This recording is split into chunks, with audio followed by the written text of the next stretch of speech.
We got in a bunch of emails, and so I'm going to answer some of the questions that some of the fans have to me and about the show. The first one's from Ali Saif, and Ali writes, did your character in the show affect you personally? Do you miss comedy?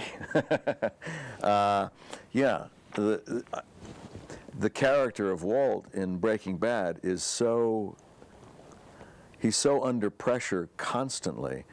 Physically, he's running and hiding and ducking bullets, and he's under pressure about being found out, and his wife is, and so by the end of the day, when I take off Walt's wardrobe and go home, I take a nice hot wet towel and I take out all my makeup, and that helps me kind of shed the character and let it go and drop the clothes, and I walk away because I really don't want to take Walt home with me. I mean, would you?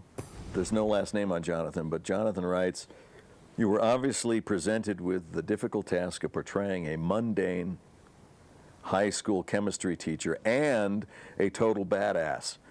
Where does your inspiration come from for both of Walter's personalities, and which do you most relate to?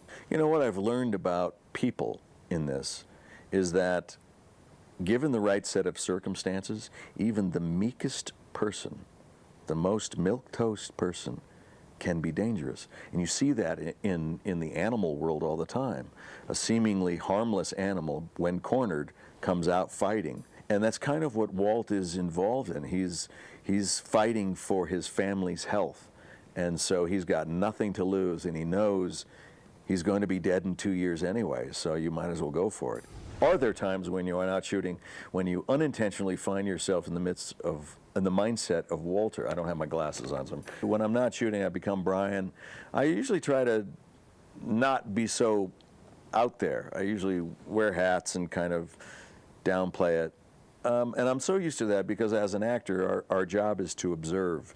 And if you suddenly become the observant, and people are observing you, well, then you've lost that ability. And being observant is part of the actor's toolbox, where you're looking at behavior, human behavior, and filing it away so that when you're playing a character, you can pull out those notes and say, wouldn't it be interesting if this character did this?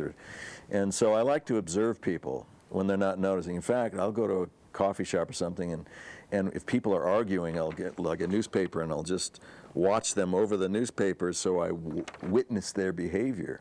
Lisa writes in, how do you guys like working in the Big A? Have you been able to sample a lot of green chili? This is the Big A, she is referring to Albuquerque, New Mexico. And the biggest thing in New Mexico is chili. Not chili like chili and beans kind of chili that cowboys would eat on the range. No, this is green chilies or red chilies, hot pepper chilies. And so everywhere you go in New Mexico is like, would you like red or green with that? And that's the biggest question New Mexicans ask you, red or green. They love it so much they put it on their ice cream.